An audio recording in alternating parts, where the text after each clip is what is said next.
इस घटना ने सबको झकझोर के रख दिया।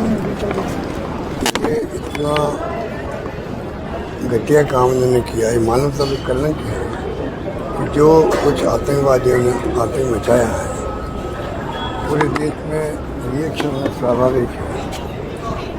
मैं समझता हूँ कि एक परिवार में क्या गुजरी होगी जिनके आंखों के सामने परिवार का मुके चला गया, जो कई लोग भरते भी हैं।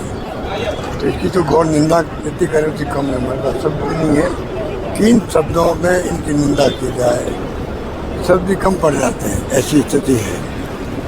पर हमें विश्वास है कि जो देश की जो फौजी हमारा है, जो हमारे फौजी हैं, आर्मी है, BSF है, उनमें दमखम है मुकाबला करने का। वो उनसे मुकाबला करेंगे और ये भी पता लगाएंगे कहाँ चूक हुई है।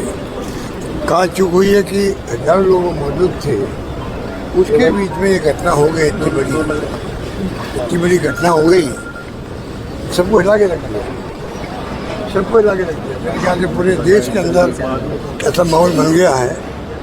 और मैंने देखा जब कभी ऐसी स्थिति बनी है, उस वक्त तमाम जो दल है, राजनीतिक दल है या जो आम लोग हैं, तमाम एकजुट हो जाते हैं। देश में एकता का संकट दिया हुआ पहले से, और ऐसी संकट की घड़ी में संकट तो क्या है, मुकाबला करने में हमें ताकत है, मुकाबला होगा। मुझे विश्वास है कि इनको मुंह तोड़ जवाब दिया जाएगा, ये मेरा मानना है। जयपुर का भी सर एक युवक है इस पूरे के अंदर। बहुत दुख की बात है कि राजस्थान का भी, जयपुर का भी एक नौजवान चला गया। मैंने कहा ना आपको, जिनके परिवार का मुखिया चला गया है, पत्नी बच्चों के सामने जघन्य काम किया गया, उन बच्चों पे, उनकी पत्नी पे क्या गुजरेगी, क्या सोचेंगे जिंदगी भर। वो हमारी आंखों के सामने हमारे पिता को या हमारे पति को मार दिया गया बेरहमी से, कोई भूल नहीं सकता इसको। आतंकवाद का मुकाबला करना, मैं समझता हूँ कि सबसे बड़ा चैलेंज हमारे सामने है। तो पूरा मुल्क सरकार के साथ में है, कोई राजनीतिक पार्टी हो, इसमें कोई राजनीति करने की वाली बात ही नहीं है। अब सरकार क्या कदम उठाती है उनके ऊपर। आतंकी घटना तो कई बार, आतंकी घटनाएं तो कई बार होती हैं, लेकिन पहली बार ऐसा आया है कि धर्म पूछा, नाम पूछा, फिर उनको मारा गया। ये तो मैंने कहा ना आपको, ये अनफॉर्चुनेट है कि इस प्रकार से जो खबरें आ रही है हमारे छन करके। पहले आई एक व्यक्ति की मौत हुई है, पहले खबर ही आई थी। शाम को खबर आई कि नहीं, वो तो 25-26 लोग, 28 लोग कह रहे हैं। ये खबरें टुकड़ों में आ रही है, हकीकत में क्या हुआ वो तो हमें मालूम नहीं है। और धर्म पूछ के मारा गया, तो आप सोच सकते हो कि क्या उनकी सोच रही होगी, किस प्रकार की उनकी सोच है। जितनी निंदा करें उतनी कम है कि आप चाहे कोई धर्म की बात करें, जाति की बात करें, और जिस प्रकार से जघन्य हत्याकांड किया है, कोई बोल नहीं सकता। सर, प्रदेश में गाँव में जिस प्रकार की कायराना हरकत की गई है, हमारे देश के नागरिकों को मारा गया है, घोर निंदनीय है।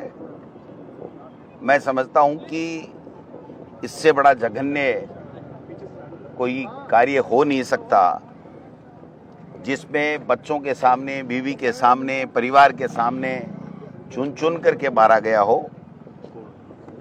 अब समय आ गया है कि हम सबको एक ठोस कार्रवाई करनी पड़ेगी इस आतंकवाद को समाप्त करने के लिए। देश के प्रधानमंत्री जी और पूरी सरकार के हम सब साथ में हैं। वो कोई न कोई ऐसा ठोस कदम उठाएं जिससे दोबारा इस तरह की हिमाकत कोई भी आतंकवादी नहीं कर सके। ये हम देश के प्रधानमंत्री जी से अपेक्षा करते हैं। इस दुखी की घड़ी में हम सब उन आत्माओं को शांति मिले और शोक संतप्त परिवार को इस दुख सहन करने की क्षमता ईश्वर प्रदान करे, यही प्रार्थना करते हैं। और मैं फिर कह रहा हूं, अब समय आ गया है, बातें नहीं एक्शन होना चाहिए और दोबारा इस तरह की घटना इस देश में नहीं हो। इस प्रकार की ठोस कार्रवाई देश की सरकार और प्रधानमंत्री जी, गृह मंत्री जी करें। सभी पॉलिटिकल पार्टियां, पूरा देश का बच्चा बच्चा, हर मजहब, का व्यक्ति उनके साथ में खड़ा है आज, क्योंकि ये देश के ऊपर हमला है, व्यक्तियों पे हमला नहीं है और ये कायराना हरकत कभी बर्दाश्त नहीं की जा सकती है। इस समय हम सब मिलकर के एक ऐसा माकूल जवाब उन आतंकवादियों को, उनको जो श्रेय देने वाले हैं, प्रश्रय देने वाले हैं, उन सब के खिलाफ एक ठोस कार्रवाई करें कि दोबारा इस तरीके से हमें दुख नहीं देखना पड़े।